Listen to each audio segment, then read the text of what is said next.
ನನಗನ್ಸುತ್ತೆ ಯಾವ ದಾಖಲೆಗಳನ್ನು ಕಾಂಗ್ರೆಸ್ಸು ಅವರ ಸಮಾವೇಶದಲ್ಲಿ ಬಿಡುಗಡೆ ಮಾಡಲೇ ಇಲ್ಲ. ಮುಖ್ಯಮಂತ್ರಿಗಳು ಮಾತಾಡ್ತಾ ಹೇಳಿದ್ದುವೆ ಇವರು ಅಬ್ರಾಹಿಂ ಅನ್ನುವಂಥ ವ್ಯಕ್ತಿ ಮೇಲೆ ಅವರ ಕ್ರೆಡಿಬಿಲಿಟಿ ಬಗ್ಗೆ ಮಾತಾಡಿದ್ರು ಬಿಟ್ಟರೆ ನಾನು ತಪ್ಪು ಮಾಡಿಲ್ಲ, ನನ್ನ ಮನೆಯವರು ತಪ್ಪು ಮಾಡಿಲ್ಲ ಅಂತ ಹೇಳ್ತಾ ಇದ್ರು. ಆಯಿತು, ಬಿ ಜೆ ಪಿಯ ಅವತ್ತಿನ ಮೂಡಾದ ಅಧ್ಯಕ್ಷ ತೀರ್ಮಾನವನ್ನು ಮಾಡಿ ತಪ್ಪು ತೀರ್ಮಾನ ಮಾಡಿದರೆ ವಾಪಸ್ ಕೊಡ್ಬೋದಾಗಿತ್ತಲ್ಲ.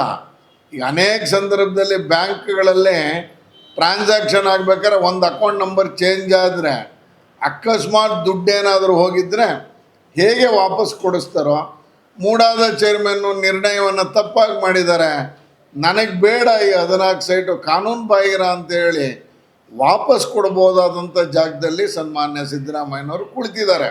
ಮಾಡಲಿಲ್ಲ, ಹಠಕ್ಕೆ ಬಿದ್ದರು.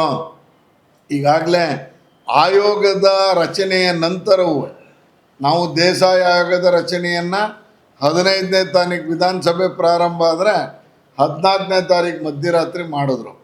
ಆಯಿತು, ಅದನ್ನು ಚರ್ಚೆಗೆ ಕೊಡಿ ಅಂತ ಕೇಳಿದ್ರೆ ಅದನ್ನು ಆಯೋಗ ರಚನೆ ಮಾಡಿಬಿಟ್ಟಿದ್ದೀವಿ, ತನಿಖಾ ವಿಚಾರಣಾ ಆಯೋಗ ನಡೀತಾ ಇದೆ, ಈಗ ತನಿಖೆಗೆ ಮತ್ತು ಕೊಟ್ಟಿರೋದ್ರಿಂದ ಚರ್ಚೆ ಮಾಡಲ್ಲ ಅಂದರು. ಚರ್ಚೆ ಮಾಡಲ್ಲ ಅಂತ ಹೇಳಿದ ಮುಖ್ಯಮಂತ್ರಿಗಳೇ ಮರುದಿವಸ 2 ಗಂಟೆಗಾಲ ಪತ್ರಿಕಾಗೋಷ್ಠಿ ಮಾಡಿ ಆಯೋಗವನ್ನು ಯಾವ ಕಡೆಗೆ ತೆಗೆದುಕೊಂಡು ಹೋಗ್ತೀವಿ ಅನ್ನೋದನ್ನು ಆ ಪತ್ರಿಕಾಗೋಷ್ಠಿಲಿ ನುಡಿದ್ರು. ಆಯಿತು, ಅವ್ರ ಕಾನೂನು ಸಲಹೆಗಾರರು ಪೊನ್ನಣ್ಣ ಬರೀ MLA ಅಲ್ಲ, ಅವ್ರ ಕಾನೂನಿನ ಸಲಹೆಗಾರರು.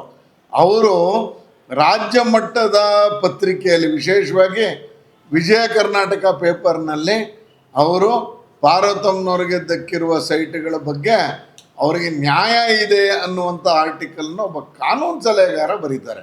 ಅದರ ಅರ್ಥ ಆಯೋಗ ಯಾವ ದಿಕ್ಕಿನಲ್ಲಿ ತೀರ್ಪು ಕೊಡುತ್ತೆ ಅನ್ನುವಂಥದ್ದನ್ನು ತೋರಿಸುವ ಪ್ರಯತ್ನವನ್ನು ಕಾನೂನು ಸಲಹೆಗಾರರು ಮಾಡಿದ್ದಾರೆ.